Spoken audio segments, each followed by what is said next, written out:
नमस्कार, आईमा मीडिया में आपका स्वागत है। भारत को G7 शिखर सम्मेलन में एक बार फिर आमंत्रित किया गया है।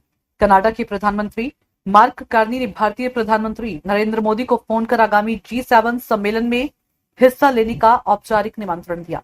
इस बार इस वैश्विक सम्मेलन की मेजबानी कनाडा कर रहा है। प्रधानमंत्री मोदी ने सोशल मीडिया प्लेटफॉर्म एक्स पर लिखा, कनाडा के प्रधानमंत्री मार्क जे कार्नी से फोन पर बातचीत करके खुशी हुई।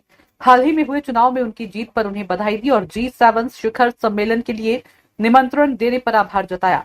अब मोदी को कनाडा में आमंत्रित किए जाने से विपक्ष, खासतौर से कांग्रेस में खलबली मच गई है। कांग्रेस पहले G7 में पीएम नरेंद्र मोदी को न बुलाए जाने पर केंद्र सरकार पर हमलावर थी।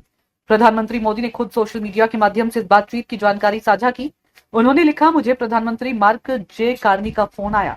मैंने उन्हें हालिया चुनावी जीत पर बधाई दी और इस महीने के अंत में होने वाले G7 सम्मेलन में आमंत्रण के लिए धन्यवाद भी दिया। भारत और कनाडा दोनों ही जीवंत लोकतंत्र है और आपसी सम्मान व साझा हितों के लिए मिलकर काम करने को भी तैयार है।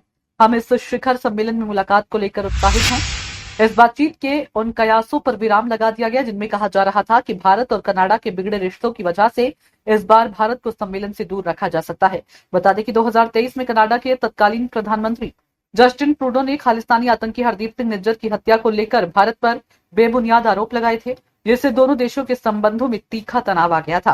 ट्रूडो को बाद में आंतरिक विरोध के चलते पद छोड़ना पड़ा और अप्रैल 2025 में हुए आम चुनावों में मार्क कार्नी ने जीत दर्ज की और प्रधानमंत्री बनी। मार्क कार्नी ने प्रधानमंत्री बनने के बाद से ही ये संकेत दिए हैं कि वे भारत और खासकर कनाडाई हिंदू समुदाय के साथ रिश्तों को सुधारना चाहते हैं। G7 सम्मेलन में भारत को आमंत्रित करना भी इसी दिशा में एक अहम कूटनीतिक कदम माना जा रहा है।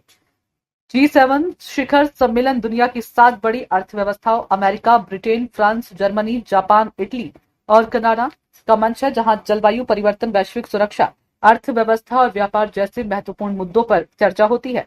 भारत को बीते कई वर्षों से स्पेशल गेस्ट के तौर पर बुलाया जाता रहा है। विशेषज्ञों का मानना है कि भारत को सम्मेलन से दूर रखने से G7 की वैश्विक छवि को नुकसान पहुंच सकता था। भारत न केवल एक उभरती हुई बड़ी अर्थव्यवस्था है, बल्कि ग्लोबल साउथ की आवाज भी बनकर उभरा है।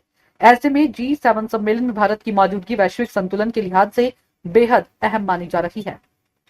आईमा मीडिया को अगर आप YouTube पर देख रहे हैं तो सब्सक्राइब करें, फेसबुक या अन्य सोशल मीडिया प्लेटफॉर्म पर देख रहे हैं तो फॉलो करें। हमें कमेंट बॉक्स में अपने सुझाव अवश्य दें।